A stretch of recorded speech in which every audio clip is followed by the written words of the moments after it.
My name is Mel. I'm a chocoholic. And that, of course, means at this time of the year, I seek the answer to that age-old controversial question. Do you bite the ears off first? Absolutely. So that is the correct method. Yeah, that's the correct method. Yeah, absolutely. Teresa O'Brien should know. She's been making chocolate candy for 20 years. You know, it's actually pretty simple. And we keep doing this every 30 seconds or so until we get it all melted. But the stirring process is very important when you're using a microwave. Teresa uses and sells a very special chocolate blend that melts at a very low temperature. Use your hand as a rule of thumb. If the mixture that you're pouring into here is hotter than what your hand can tolerate it, then it's too hot for the mold, and it's too hot for this candy. That water would be too hot. For most candies, melting the chocolate is the most difficult part. Many just require a mold, spoon in the chocolate, tap, more chocolate, tap, and then it's off to the fridge to cool. The basket was a little more difficult. To that edge, right to that edge there, and keep turning it. As it gets colder, it starts to get a little thicker, yep. Yep. And then you go back. While the basket cooled, Teresa took some pretzels, dabbed some white chocolate over them, and finished them with M&Ms. It is an egg. They're called bacon and eggs. And if you like pretzels and chocolate, you're going to like this. All set up. Minutes later, the basket was cooled. No dull spots. Gotcha. And all you do is take these off, take and run your finger around that, and just break the seal. And don't touch it, because wherever you touch it, you're going to have a dark spot. Everything in this basket is chocolate. Now, while this might be the ultimate chocolate fix, try this. A 2-foot, 10-pound hollow chocolate bunny. And yes, it's all right to bite the ears off first. This is Mel Serow for Take 5 in Swartz Creek. Patience is a virtue. They skate fast. They shoot hard. From their shooting and their skating and their uniforms, this team could be, well, just like any other. But there is one big difference. They're all women. They've been playing together for a few seasons, but this year their numbers have really grown. Yeah, we started out, I think, with like 10 girls, and now we have about 30. The only difference between women's hockey and men's is women don't check. Playing goalie for a women's team can present its own problems. It is. Yeah, it's because I can't reach between the two poles. 6-foot guys get the span to hit the poles. I can't hit the 2 poles. So what do you have to do to compensate? I gotta be fast. With the growing interest in women's hockey, the goal in the Flint area is to establish a league. We would really like to build a program of at least 5 teams in the Flint area, starting from when the girls are really little, going through as many adult teams as we can get. Right now we have players playing between ages of 9 and I think our oldest player has been 52. So if you're a woman who thinks this game is for you, you might just want to try it out. It's an equal sport. I mean, you can't tell when you're out there between women and men. I couldn't. You can't. When I first walked in, I thought I was in the wrong arena. I mean, if you're talented and you can play the game. It doesn't matter what gender you are. While there is a women's team in Midland, most of the games are played against Detroit area teams. The team's having a good year with a record so far of 8-1-1. This is Mel Serow, News 5, reporting.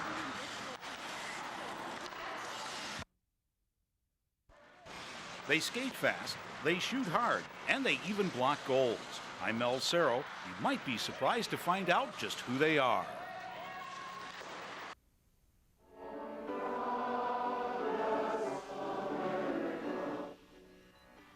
God Bless America was Jack Hamety's favorite song, and it was sung at his funeral service. Hamety immigrated from Lebanon at age 11. For 40 years, he was director of the Hamety food chain. He had been retired for 17 years when he watched the last store close its doors in 1991. We always prided ourselves in saving the people of the community money and giving them the best of service, giving them our life. One of the common themes running through the eulogies for Hamety was his ability to make people feel special.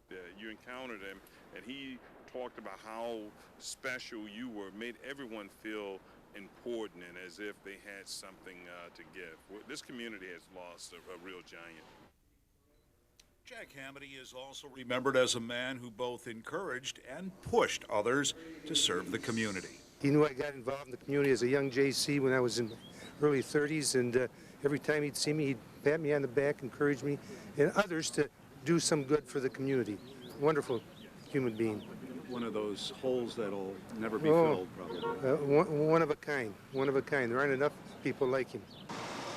From an essay writing contest on citizenship in the Flint schools to an award named after him by the Flint Salvation Army, much of the good Jack Hamady did still lives on. Mel Serow, WNEM 5 News. He had a dream and he set goals. The youngsters at Daly Elementary heard Michael Jordan's mom, Dolores Jordan, talk about setting goals and about her other children and how they set goals. Her message for the kids was simple. There are many things in life other than being a professional athlete. Focus on being a doctor. Focus on being a president, because you're only going to get a few good basketball players or baseball players. You can only house a few. But focus on being a good human being and making a difference in society, whatever you chose to do. Mrs. Jordan's appearance was part of the National African American Parent Involvement Day at Daly Elementary School. It's an event that tries to involve parents and community more with the school. The purpose of this day was to have parents come to school with their children and to sit in the classroom and assist their children in their schoolwork. The teachers plan special activities so that the parent can assist the child in the learning process. Mrs. Jordan has been traveling around the country with her message, and she has also written a book, Family First, on how she raised her 5 children. This is Mel Serow for Take 5 in Flint.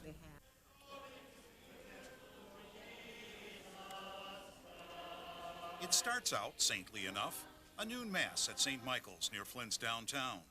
The Powers High School Choir joins in the solemn celebration.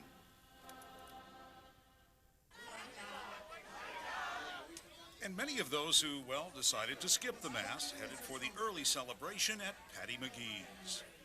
Everyone is here to have a good time. Why are you here? You're here to watch you guys have a good time. You got it. You're here to have a good time, too. Now the snow's melting. It's getting a little warmer out. Everybody's enjoying themselves. Happy St. Patty's Day. Aaron Gobra.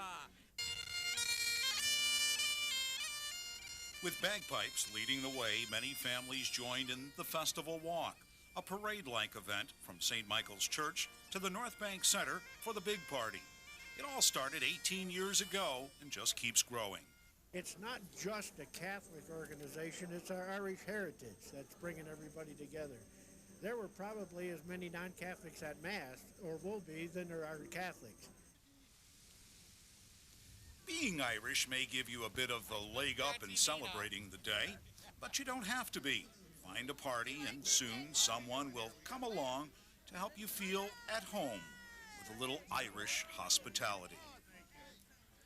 Mel Serow, News 5, Flint. How are we doing here? Put a turkey in front of a camera and it turns into a real ham. It pecks at anything bright. Bob Doyle has been raising turkeys for 14 years. He says he has to put marbles in their food when the birds are young, so the sparkle will attract them to it. Bob's one of the few farmers in the area still raising turkeys. He says it's not an easy job. They get sick so easy. A turkey gets sick today, he's dead tomorrow. And it's no old wives' tale. Bob says the turkey is a stupid bird. When they're small, if they're out in a rainstorm, they'll hold their head up and drown themselves. However, the turkeys will follow Bob when he uses his patented turkey call. Turk, turk, turk, turk, turk, turk, turk, turk. Bob starts his turkey flock in May. His wife, Rosemary, says for eating, it doesn't matter if you pick the hen or one of the 25-pound toms. Only, 5, 6 months old, and the toms are just as tender as a hen. Next year, you'd want it, if you kept them all winter, you'd want a hen then because they're tender. Beginning next week, the Doyles will start dressing out about 50 birds a day to fill the needs of those who want a fresh bird for the Thanksgiving holiday. A dressed bird here at the Doyle Farm costs about $1.10 a pound. I'm Mel Serow, News 5 in Vassar.